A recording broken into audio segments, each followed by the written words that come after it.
IoT, powering the digital economy. Brought to you by Schneider Electric.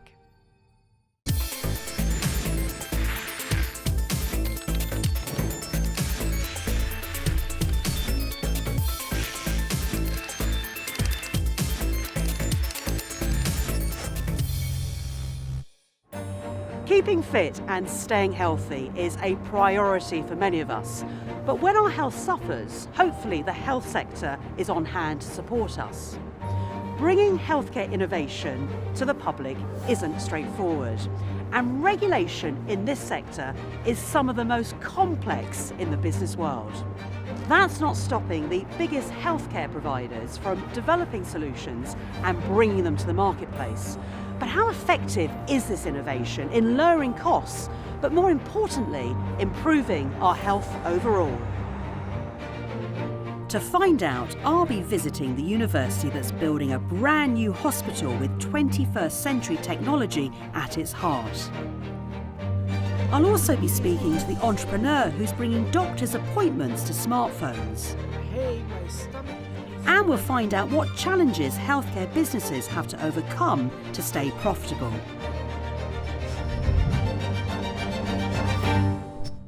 Healthcare in the United States is undergoing plenty of political changes. The most recent and biggest was the Patient Protection and Affordable Care Act. By 2016, over 20 million people had signed up for medical insurance. That increase could put a huge amount of pressure on healthcare systems right across the states. That's something that the oldest teaching hospital in the US is all too aware of. The University of Pennsylvania is embarking on a $1.5 billion investment in a new hospital, driven by new technology infrastructure.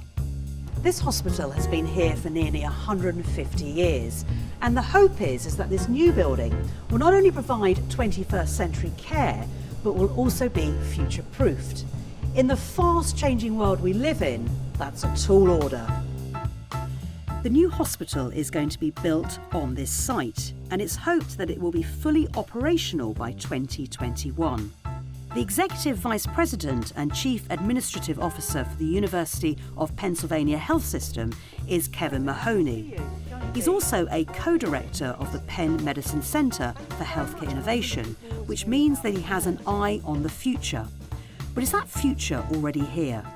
We're at a point in time right now where it's extraordinary, the changes that are occurring, both at the advanced end of medicine. So we just recently had an FDA approval for a cell therapy that is curing pediatric leukemia, down to how we interact with each other using our smartphones. So you're building a new hospital now. What's the reasoning behind that? Is it to satisfy demand, or is it to make the service that you're offering much more efficient? A lot of people say to me, why are you building a new hospital when everyone keeps predicting we won't need hospitals? But I prefer to think of our buildings as platforms for improving the care that we deliver to our patients. Historically, hospitals have been organized around departments. So you had a department of cardiology, you had a department of open heart surgery, you had a radiology department, and we're trying to blur those. So there's no ownership of a department, and the only ownership rests with the patient. How do we make that patient better as fast as we can, as effective as we can? And we know we can do that by blurring the department lines and having people work side by side. And how about the innovation? What's it going to be, and how will that impact the patients actually visiting on a typical patient visit? So I think we did a couple things to innovate. From the employee perspective, we built a 30,000 square foot mock-up out of styrofoam, life-size mock-up, and we took over 600 employees through to tell us what do you like and not like. And we put GoPro cameras throughout the site, and we had people walk through, and then we analyzed those 100 hours. And the architects and the designers were able to pick up things that you may not have seen when you're just going through a facility, but when you looked at the video over and over again, you would notice the way you're going around the corner, the way you're interacting as you enter the room with the patient and things like that. So one was, how does the staff innovate around how the staff and their experience? The patient experience, I have pushed really hard that the root word for hospitality is hospital. And everyone says, let's go look at other hospitals. I said, let's go look at other hotels. How can we make this an experience for the patient that is not institutional. Part of that innovation is within each room, we have a giant media wall. And that media wall will have Skype or whatever technology we use. So the digital wall will also help with education, so that when the patient is talking to the physician and the residents and the trainees are there, they can all be in there using the x-rays, bringing them up on the digital wall, so the patient's involved directly in their care. While the physical construction takes place, the various health contractors are testing out the technologies that will eventually populate the building.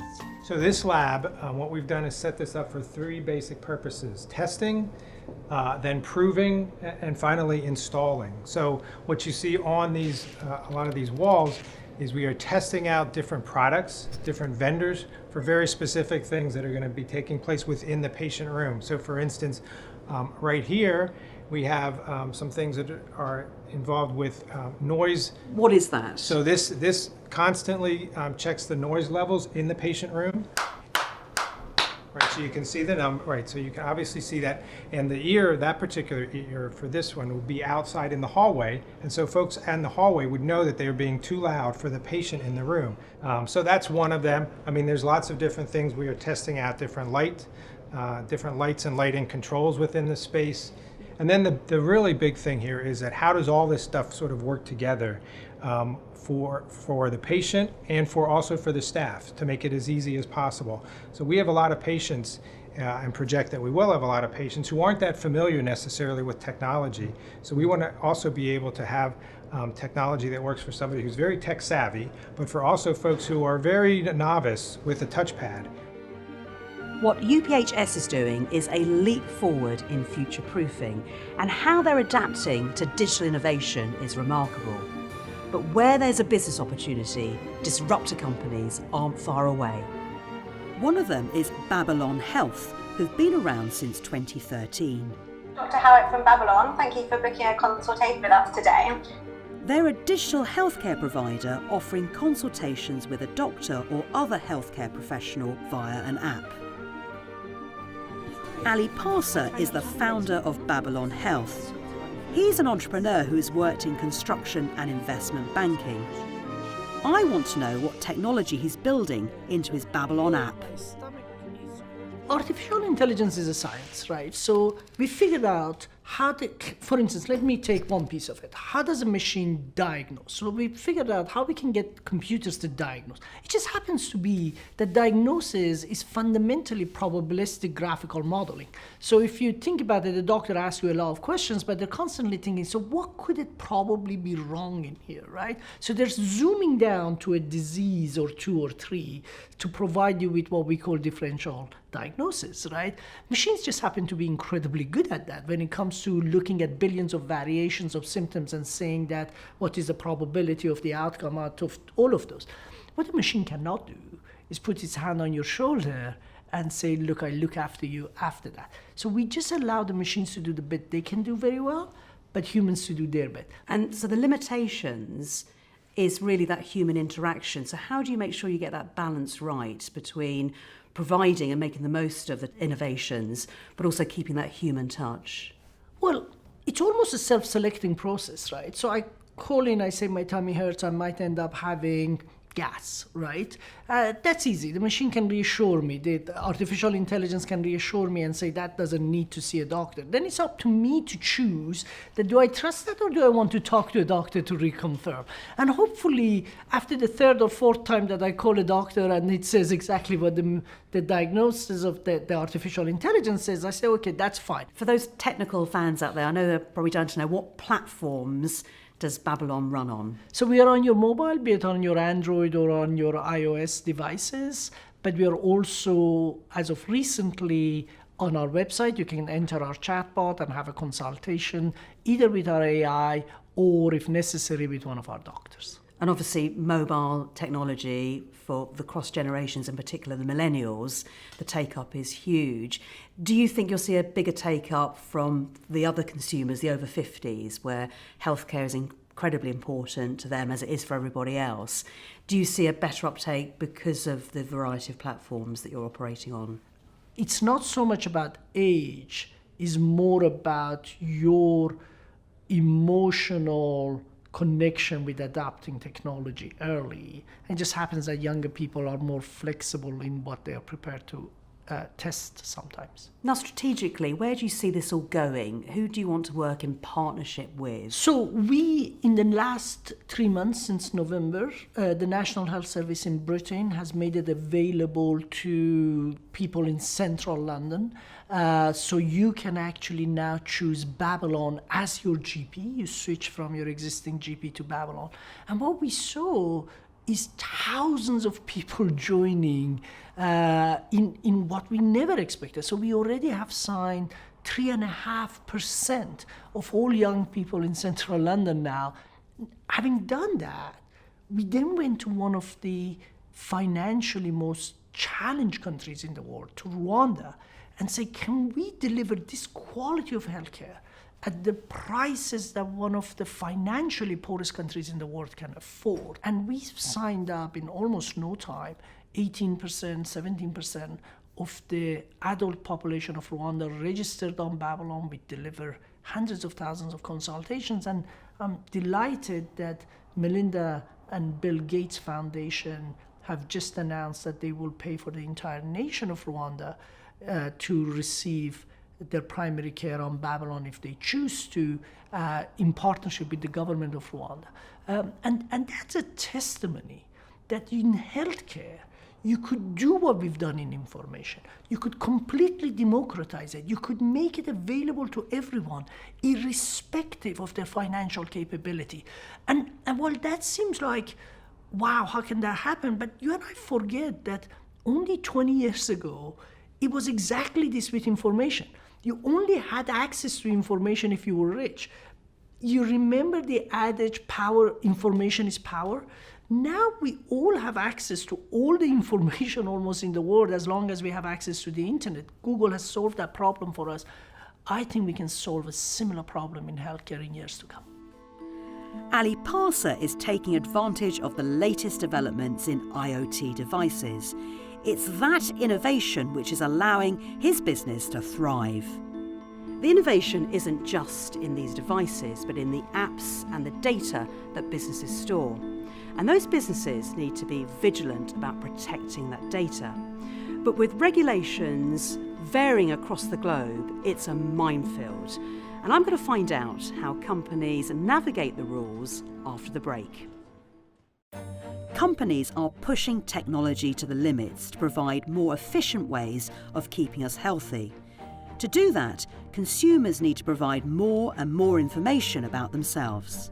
Increasingly, companies are using analytics, data analysis to diagnose health problems, but there are strict rules coming to force regarding the storage of personal data.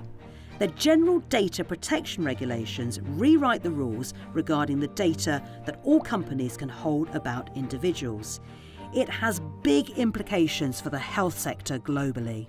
I think the impact it will have is giving consumers far greater control over the data that they share with businesses, the level of the granularity of the data that they share, and what those businesses can actually do with it once they've got it.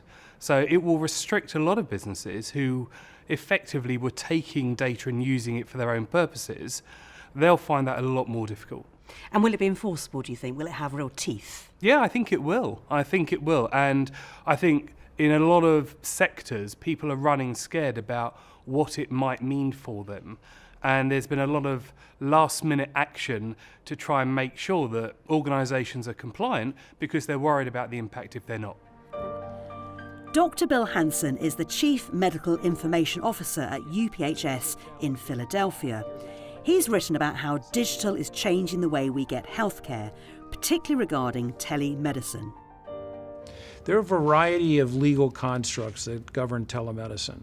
So in some states, if you are licensed in the state of Pennsylvania, for example, you are licensed to care for patients who are located in the state of Pennsylvania at the time you interact with them. If that same patient drives across a bridge to New Jersey and you wish to provide care, you have to then have a license to practice medicine in the state of New Jersey. Our telemedical physicians are typically licensed in all of the states in which they practice physically or virtually. In other parts of the country, it's in the interest of those underserved parts of the country to free up those licensure constraints. So one state might allow their neighboring states' physicians to operate in the first state in order to provide better care to underserved populations. So it's a complex mix of rapidly evolving licensure, malpractice, and credentialing rules and regulations. So there's a complex mix. Do you think that will change, though? So there's just a general federal law that covers telemedicine. There's a concern on the part of the insurance industry, for example, that by liberalizing access to telemedicine, that will lead to an increase in the use of medicine in general. So they're concerned about it. Patients find telemedicine to be a very convenient, oftentimes high-quality way to engage in getting care for certain conditions. So patients want it. Patients talk to their legislators who support liberalizing access to telemedicine in state and federal government. So I think we will see a change in the industry, but that's being pushed by technology's rapid advances. And it's the regulation around telemedicine that Ali Parsa finds challenging. So we had a situation again with a regulator where they just wouldn't agree to regulate digital health exactly as they would regulate physical health, right? Okay, it's the same. To you and I, we don't think digital money versus physical going to a bank. We just want our bank to be safe, right? We just want it to work. And we want it to work, right? So it took us a year of discussions and debates, and then at the beginning of this year, that particular regulator announced that they're going to regulate the two industries, the digital or non-digital health, exactly the same way. There's no such thing as digital health. Everything is digital nowadays. Why would you ever, if you can talk to a doctor from the comfort of your bed when you're sick, go in a bus, spend half of your day, go sit in a doctor's surgery while you're feeling miserable? We're going to shift to a world where most of our healthcare is delivered digitally. So it doesn't frighten you, the fact that regulation is different around the world, different languages? You see that as an opportunity? Regulation is a necessity because there is a lot of people in any industry that would take their chances, right? So we think it's important that it's there, but we also think that sometimes it could be done a lot more intelligently than it's done. And some countries do it a lot more intelligently than they do it. But it's just a necessity that we have to deal with. There's no question that things are changing dramatically in the health sector. Globally, not every model is the same, with insurance-based healthcare in the United States, a taxpayer-funded model in the UK, and elsewhere, everything in between. The task of making them all work efficiently lies at the door of the innovators. And after the break, I'll be finding out what the future holds for healthcare. Digital innovation is having a huge impact on how we live our lives. The world is changing because of the technology that can help improve our health.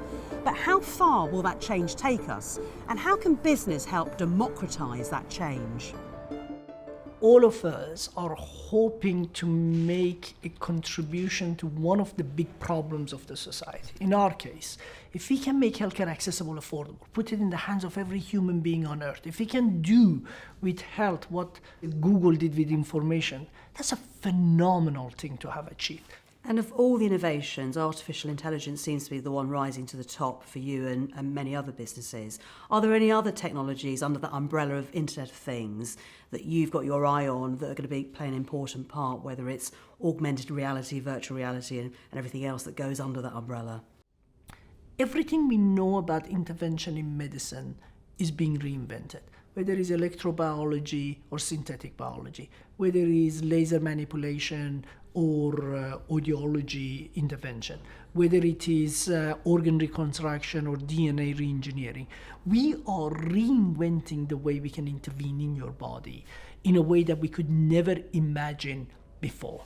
I wish more of us try and solve more of the bigger problems than some of the little problems we sometimes engage with. And the reason we do is because the commercial returns on delivering more advertising often is just more clear than delivering better healthcare. So when are you going to be disrupted? Oh, I'm sure when it happens, I wouldn't have a clue that what is going to hit me. Like it's going to happen so fast and so brilliantly by someone else. But listen, it really doesn't matter to humanity if Babylon succeeds to do this or somebody else. To humanity, what matters is that the solution will be found and our life will become simpler, better, easier, more enjoyable as a result. And that's what we should be focusing on, not the personalities or the particular company. That emphasis on the patient is also where Kevin Mahoney sees his focus. We want to work hard to more quickly diagnose our patients so we can begin treatment. And more quickly diagnosing requires artificial intelligence. It's going to require using big data. It's going to require looking for those patterns that we don't quite see, but always funneling it back through the physician who's been trained how to interpret that data. So I'm not advocating that we're ever going to get to the point where the computer treats you, but the amount of information that doctors are being told on a daily basis about new treatments, new evidence that's out there, artificial intelligence is going to be required to help condense that down and bring it directly to the patient's room so the doctor can intervene as effectively as possible. The next 10 years, how do you see this hospital looking then?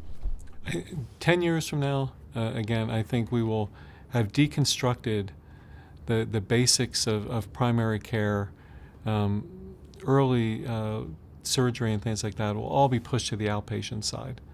I can see a point in the future where chemotherapy is done as much in the home as it is at a central location. So I think the patients that'll be here 10 years from now are going to be the sick of the sick that need that advanced level of care that we're going to deliver in a very compassionate manner. But more than half our money comes from the outpatient side now. So reduce the number of times the patients have to physically come here and increase the number of times that we can connect on a much more easier basis, whether it's a smartphone or home video or things like that. So that's incredibly efficient. So do you think the new technology will make the hospital and the cost of the patient lower and actually more efficient going forward? So we have two influences going on in America at the same time. One, we are very compassionate people. We want to make sure that people get the very best care. So we're constantly developing new technologies that do that, but they're expensive. And that is conflicting with our desire to maintain our economic leadership, which requires us to get the cost of health care down. So I hope 10 years from now, we're not spending 20% of our gross domestic product on health care. I hope it's less, but I hope it's more effective and it's more efficient and that the patients are therefore better off. So how much of an impact will this have on society as a whole? It's a game changer. And it's a game changer on a lot of different levels. When I think back over my life, the emotion and some of the things that took place within a hospital and the impact it had on my family, positive and negative. My children were born, very positive. My mom passed away, pretty negative. If we can improve that experience, if we can reduce the number of times that has to happen, the impact is just, it's going to be phenomenal. And that old adage, if you have your health, you have everything. You know, when you were 15, you didn't think about it so much. My age, I start to think about it. And if we can continue to improve people's health so that they can do the things they want to do, spend time with their family, read, have a productive work life and things like that, that's what we need to focus on. So I think the impact will be phenomenal. I think it'll lead to new ethical questions, hence my game changer idea, that we're going to have to sit down and decide as a society what are the limits of how far we're going to push technology in terms of what it does to us as a race and us as individuals. And I think there will be a lot of ethical debates to come. The future of innovation in healthcare is built on solid foundations.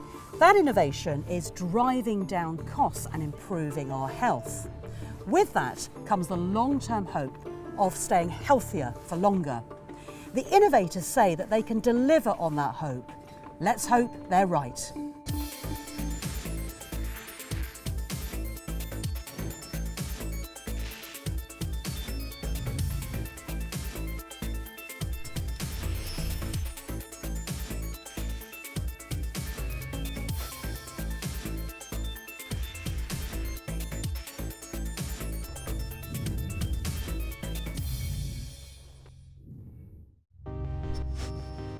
IoT, powering the digital economy. Brought to you by Schneider Electric.